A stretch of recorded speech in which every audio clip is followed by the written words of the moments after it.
मेरी आखिरी ख्वाहिश ये है कि मैं अपनी जिंदगी की आखिरी रात किसी कुंवारी लड़की के साथ गुजारना चाहता हूँ जो अपनी मर्जी से मेरे साथ हो। मस्जिद और मंदिर दोनों जगह ऐलान करवा दो, क्या कोई ऐसी लड़की है जो मेरे साथ एक रात गुजारने पर रजामंद हो। ये जुमले जब एक मौत के कैदी की जुबान से निकले तो पूरे थाने में सन्नाटा छा गया। सब अफसर एक दूसरे का मुंह देखने लगे, लेकिन ये तो सिर्फ आगाज था। उसके बाद जो हुआ वो जेल की तारीख में पहले कभी नहीं हुआ था। क्या वाकई किसी ने उस कैदी की ये ख्वाहिश पूरी की? अगर नहीं, तो फिर उसने ऐसा क्या किया कि सबके होश उड़ गए? ये एक सच्ची दास्तान है जो आपको आखिर तक सांस रोके रखने पर मजबूर कर देगी। मेरा नाम संजना वर्मा है। मैं एक सीनियर लेडी इंस्पेक्टर हूं। मेरी जिंदगी अदालतों, थानों और जेल की दीवारों के बीच ही गुजर गई है। न जाने कितने मुजरिम देखे, कुछ संगदिल, कुछ मासूम लगने वाले, लेकिन कैदी नंबर 917 कुछ और ही था। उसकी आंखों में एक अलग ही गहराई थी, जैसे वो दुनिया से कटा हुआ हो। न वो हंसता न बोलता, जैसे अल्फाज छोड़ चुका हो। मैं न उसे पूरी तरह बेकसूर कह सकती थी, ना ही मुजरिम। फिर एक दिन मुझे हुक्म मिला कि कैदी नंबर 917 को 2 दिन बाद फांसी दी जाएगी और मुझे उसकी आखिरी ख्वाहिश मालूम करनी है। मैं सोच रही थी कि वो शायद किसी अपने से मिलने की ख्वाहिश करेगा या कुछ खास खाना मांगेगा, लेकिन जब मैंने नरमी से पूछा, रिहान, तुम्हारी कोई आखिरी ख्वाहिश है? उसने मेरी तरफ देखा बिल्कुल संजीदगी से और कहा, मेरी ख्वाहिश है कि मैं अपनी आखिरी रात किसी कुंवारी लड़की के साथ गुजारूं। मैं हैरानी में पड़ गई। इतनी गैर मामूली बात। फिर यह ख्वाहिश एएसपी साहब के सामने रखी गई। कानूनी तौर पर हर कैदी की आखिरी ख्वाहिश सुनी जाती है। चुनांचे एएसपी साहब ने मस्जिद और मंदिर दोनों में ऐलान करवा दिया। एक नौजवान कैदी जिसे 2 दिन बाद फांसी दी जाएगी, अपनी आखिरी ख्वाहिश के तौर पर किसी लड़की के साथ रात गुजारना चाहता है। अगर कोई रजामंद हो तो आगे आए। ये ऐलान इलाके में गूंज गया, मगर घंटों गुजर गए, कोई नहीं आया। तभी कैदी ने एक चौंका देने वाला कदम उठाया। उसने आहिस्ता से पुलिस की एक खातून अहलकार की तरफ इशारा किया और बोला, अगर बाहर से कोई नहीं आ रहा तो फिर मैं इसी के साथ अपनी आखिरी रात गुजारना चाहता हूं। ये कहते ही जैसे पूरा अमला साकित हो गया। मैं रिहान को लेकर एएसपी साहब के दफ्तर में पहुंची। एसपी साहब ने उसे गौर से देखा और नरमी से पूछा, बेटा, तुम्हारी आखिरी ख्वाहिश क्या है? मैं हैरान थी। एसपी साहब आमतौर पर इतने नर्म लहजे में किसी कैदी से बात नहीं करते थे, लेकिन शायद वो जानते थे कि रिहान का मामला आम नहीं है। यहां अक्सर छोटे जुर्म करने वाले नौजवान लंबी सजाएं काट रहे होते हैं और बड़े मुजरिम आजादी से घूमते हैं। रिहान ने गहरी सांस ली और कहा, मेरी आखिरी ख्वाहिश है कि मैं अपनी जिंदगी की आखिरी रात किसी कुंवारी लड़की के साथ गुजारूं। ये जुमला सुनना था कि कमरे में जैसे वक्त थम गया। सब एक दूसरे को देखने लगे। किसी को यकीन न आया कि एक कैदी इतनी अजीब ख्वाहिश भी कर सकता है। एसपी साहब ने कुछ लम्हे खामोशी में गुजारे, फिर संजीदगी से बोले, बेटा, मान लो ये मुमकिन नहीं। कौन लड़की ऐसी शर्त पर आएगी जब उसे मालूम हो कि अगली सुबह तुम्हें फांसी दी जाएगी? तुम्हारी उम्र भी ज्यादा नहीं, ना तुम्हारे पास पैसा है और ना कोई असर व रसूख। तुम एक गरीब घराने से हो और ऐसे हालात में कोई लड़की तुम्हारी ये ख्वाहिश क्यों पूरी करेगी? तुम अपनी जिंदगी का आखिरी मौका जाया मत करो। फिर वो बोले, कोई और ख्वाहिश बताओ, खाने पीने की या किसी अपने से मुलाकात की। हम पूरी कोशिश करेंगे कि तुम्हें वो सहूलत दी जाए, लेकिन ये ख्वाहिश, ये तो मुमकिन नहीं। मगर रिहान ने बड़े इत्मीनान से जवाब दिया, सर, मैं पहले ही कह चुका हूं कि यही मेरी आखिरी ख्वाहिश है और फिक्र न करें, मैं एक ऐसा तरीका बताऊंगा कि खुद ब खुद ये पूरी हो जाएगी। ये कहकर वो खामोश हो गया।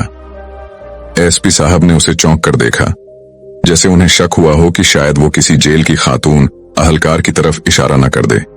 लेकिन रिहान ने कहा, बस एक ऐलान करवा दें, मस्जिद और मंदिर दोनों में। अगर कोई लड़की रजामंदी से आती है तो बस उतना काफी होगा, बाकी फैसला किस्मत का। हम सब हैरान थे, मगर कायदे के मुताबिक हमें कैदी की आखिरी ख्वाहिश के लिए कदम उठाना पड़ा। चुनांचे दोनों मजहबी मकामात पर ऐलान करवा दिया गया। कैदी नंबर 917, जो 2 दिन बाद सजाए मौत पाने वाला है, अपनी आखिरी ख्वाहिश के तौर पर किसी कुंवारी लड़की के साथ एक रात गुजारना चाहता है। अगर कोई लड़की अपनी मर्जी से रजामंद हो तो वो जेल में आ सकती है। ये ऐलान पूरे इलाके में फैल गया, मगर दिलों में यही यकीन था कि कोई भी ऐसी शर्त पर सामने नहीं आएगा। लेकिन 1 घंटे बाद अचानक एक सिपाही दौड़ता हुआ आया और हांफते हुए इत्तला दी, सर, जेल के गेट पर एक लड़की दुल्हन के लिबास में खड़ी है। उसके साथ एक मौलवी साहब भी हैं। ये सुनते ही मैं और एसपी साहब तेजी से गेट की तरफ बढ़े। सामने एक कम उम्र सी लड़की खड़ी थी, उम्र बमुश्किल 17-18 साल। वो मुकम्मल दुल्हन के लिबास में थी, सर से पांव तक सजी धजी। उसके साथ एक आलिम दीन भी मौजूद थे, जिनके हाथ में निकाह रजिस्टर था। हम सब सकते में थे, ये लड़की कौन थी और क्या वाकई वो इस अजीब शर्त पर यहां आई थी? एसपी साहब ने संजीदगी से पूछा, मौलवी साहब, आप कौन हैं और ये लड़की कौन है? मौलवी साहब ने गहरी सांस लेकर कहा, ये लड़की आज सुबह मेरे पास आई और कहा कि मुझे फौरन इसके साथ जेल चलना है। मैंने वजह पूछी तो इसने कहा कि जिस शख्स को 2 दिन बाद फांसी होने वाली है वो इसका महबूब है और ये अपनी मर्जी से उसकी आखिरी रात उसके साथ गुजारना चाहती है। पूरा अमला खामोश हो गया। मौलवी साहब ने बात जारी रखी, मैंने बहुत समझाया कि बेटी, तुम अपनी जिंदगी बर्बाद मत करो, लेकिन ये अपनी जिद पर कायम रही। इसका कहना था कि ये भी इसकी आखिरी ख्वाहिश है और वो इसे हर हाल में पूरी करना चाहती है। हम सब सन्न थे, क्या वाकई रिहान को कोई इस कदर चाहता था कि अपनी इज्जत, रिश्ते और समाज सब कुछ छोड़कर जेल के दरवाजे तक आ जाए? बहरहाल आला हुक्काम की इजाजत से लड़की को अंदर बुलाया गया और रिहान को भी सेल से निकालकर कमरे में लाया गया। वो दोनों एक दूसरे को देखकर कुछ लम्हे चुप रहे। फिर रिहान ने मुस्कुराते हुए कहा, अब आपका वादा पूरा करने का वक्त है। प्लीज इसे मेरे सेल में भेज दीजिए, बस एक रात, फिर सुबह जो होना है हो जाएगा। मुझे नहीं मालूम क्यों, लेकिन उस वक्त मेरी आंखों में नमी सी आ गई। शायद सच्ची मोहब्बत वाकई ऐसी ही होती है, बेखौफ, बेगर्ज। एसपी साहब ने खामोशी से मेरी तरफ देखा, सर हिलाया और कहा, इसे सेल में छोड़ाओ, दरवाजा बंद कर दो। मैंने हुक्म की तामील की, लड़की को अंदर छोड़ा, दरवाजा बंद किया और वापस अपने दफ्तर में आ गई। दिल में एक ख्याल था कि ये लड़की कुछ ही देर में घबरा कर बाहर निकल आएगी, मगर वक्त गुजरता गया और सेल की सिमत से हल्की सरगोशियां आने लगीं। ऐसा लगा जैसे कोई किसी चीज को खोलने की कोशिश कर रहा हो। एक लम्हे को शक हुआ, लेकिन मैं मुतमिन थी। दरवाजे पर बड़ा सा मजबूत ताला लगा हुआ था। मैं दोबारा अपने कमरे में चली गई, मगर दिल का इज़्तिराब बढ़ता जा रहा था। फिर जेल के अंदर से एक दिल दहला देने वाली चीख गूंजी। मैं तेजी से सेल की तरफ भागी। अंदर झांका तो वही लड़की खड़ी थी, घूंघट नीचे, सांसें बेकायदा, जिस्म कांप रहा था। मैंने परेशानी से पूछा, क्या हुआ? उसने कांपते लहजे में कहा, मुझे यहां से निकालो, मैं अब यहां नहीं रहना चाहती। मैं हैरान हुई, तुम तो अपनी मर्जी से आई थी, अब क्या हुआ? वो कुछ न बोली, बस कपड़ों की मुट्ठियां भींचे खड़ी रही, जैसे कोई खौफनाक चीज उसे हिलाकर रख गई हो। मैंने दरवाजा खोला और वो लड़की बिजली की रफ्तार से बाहर निकली, बिना कुछ कहे वहां से चली गई। मैंने दरवाजा दोबारा बंद किया, ताला लगाया और वापस अपने दफ्तर में आ गई। जहन बोझिल था, लेकिन नींद ने आंखों पर काबू पा लिया। सुबह हुई तो एसपी साहब तेज कदमों से अंदर दाखिल हुए और गुस्से से बोले, कैदी नंबर 917 कहां है? मैंने चौंक कर कहा, सर, वो अपने सेल में होगा। उन्होंने सख्त लहजे में कहा, जाकर खुद देखो। दिल जोर से धड़कने लगा। मैं फौरन वहां पहुंची और हस्बे मामूल आवाज दी, रिहान, दरवाजे के करीब आओ। मगर कोई जवाब न आया। पसीने से भीगी पेशानी और कांपते हाथों के साथ मैंने झरोके से अंदर झांका। एक शख्स मर्दाना लिबास में दीवार की तरफ मुंह की लेटा हुआ था। मैंने दरवाजा खोला, उसे पलट आया और जमीन मेरे पैरों तले से निकल गई। ये रिहान नहीं, बल्कि वही लड़की थी जो रात दुल्हन बनकर आई थी। उसी वक्त एएसपी साहब भी मौके पर पहुंच गए। जैसे ही उन्होंने मंजर देखा, उनके चेहरे का रंग उड़ गया। गुस्से से चीख पड़े, ये क्या तमाशा है? रिहान कहाँ है? मैं कुछ बोल भी न सकी, जुबान जैसे सूख गई थी। एएसपी साहब का पारा चढ़ चुका था। ये सब तुम्हारी लापरवाही है। अगर ड्यूटी संभालनी नहीं आती तो यहां क्या कर रही हो? एक मौत का कैदी जेल से फरार हो गया है। मेरा दिमाग सुन्न हो गया था। नजर सामने पड़ी उस बेहोश लड़की पर जा ठहरी जो रिहान की जगह लेटी थी। ये सब एक मुकम्मल साजिश थी। रिहान हमें धोखा दे चुका था। वो खुद दुल्हन के लिबास में जेल से निकल चुका था और हम सब सिर्फ तमाशाई बनकर रह गए। जिस लड़की को मैं आशिक समझ बैठी थी, वो इस प्लान का हिस्सा थी। अब सवाल यह था कि उस लड़की के साथ क्या किया जाए। लड़की हमारे सामने बैठी थी, सुकून से, जैसे कुछ हुआ ही ना हो। न आंखों में शर्मिंदगी, न चेहरे पर कोई डर। नरमी से बोली, आप लोगों ने रिहान के साथ नाइंसाफी की है। वो सजाए मौत का हकदार नहीं था। मैं गुस्से से बोली, ये वक्त बताएगा। वो मेरी आंखों में आंखें डालकर बोली, वक्त ही सच सामने लाएगा। रिहान बेगुनाह है। मैं उसे घूरने लगी, मगर वो टस से मस न हुई। एसपी साहब ने सख्त लहजे में हुक्म दिया, फौरन शहर भर में अलर्ट जारी करो, रिहान को ढूंढ निकालो। अगर 2 दिन में वो हाथ ना आया तो ऊपर वालों को हम क्या जवाब देंगे? मेरा दिल लरज रहा था। मैं खुद से सवाल करने लगी, मैंने कैसे इतना बड़ा धोखा खा लिया? एक शख्स पर एतबार किया, एक लड़की की सच्चाई पर यकीन किया, और अब हमारी आंखों में धूल झोंक कर वो निकल चुके हैं। अब सिर्फ एक ही रास्ता था, उस लड़की के मां बाप को तलाश करके असल हकीकत जानना। लेकिन फिर मैंने फैसला किया, क्यों ना उसी लड़की से पूछ लिया जाए। मैंने संजीदगी से कहा, मुझे तुमसे 2 सवाल करने हैं और उम्मीद है तुम सच सच जवाब दोगी। वो बिला झिझक बोली, पूछ लीजिए, मैं हर बात सच कहूंगी।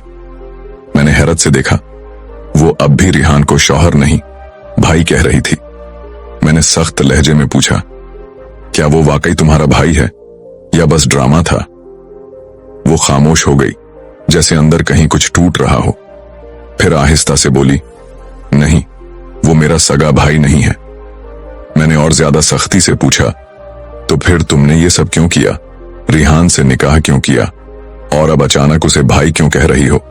तुम दोनों ने हमें धोखा दिया, मगर याद रखो, हम उसे जल्द ढूंढ निकालेंगे। वो फिर भी पुरसुकून रही। आपको जो लगता है वो कीजिए, लेकिन वो भागा नहीं है, वापस आएगा। वो जानता है उसे कहां जाना है और कहां नहीं। और सबसे बढ़कर, अब तो वो मेरा शौहर है, मैं उसकी जिम्मेदारी हूं, वो मुझे कभी छोड़कर नहीं जाएगा। उसके यकीन भरे अल्फाज ने मुझे चौंका दिया। मैंने हैरत से पूछा, तुम्हें इतना यकीन क्यों है कि वो वापस आएगा? उसने गहरी सांस ली और बोली, अगर आप मेरी पूरी कहानी सुनेंगी तो शायद आपका नजरिया बदल जाए। मैं खामोश हो गई। मैं जानती थी ये लड़की अब भी अपनी बात पर कायम है। शायद अगर मैं सुनूं तो सच सामने आ ही जाए। उसने कहना शुरू किया, मेरा नाम नाजिया है, मेरी बड़ी बहन की मंगनी रिहान से हुई थी। मैं सुन रही थी, उसकी आवाज धीमी मगर गहराई लिए हुए थी। रिहान बचपन से ही बहादुर और बेखौफ था। मेरे अब्बू के चाचाजाद का बेटा था। घर वालों को उस पर पूरा भरोसा था। हमारी बहन की मंगनी तय हुई तो उसका आना जाना शुरू हुआ। नाजिया खामोशी से बोल रही थी और मैं दम साधे सुन रही थी। एक रात सब कुछ बदल गया।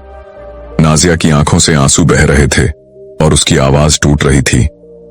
हम कमरे में सिर्फ 2 बहनें थीं कि अचानक दरवाजे पर जोर जोर से दस्तक होने लगी। मैं डर गई, सोचा शायद अब्बू आ गए हैं। लेकिन जब खिड़की से बाहर झांका तो मंजर देखकर मेरे रोंगटे खड़े हो गए। 3-4 उबाश चेहरे बाहर खड़े थे।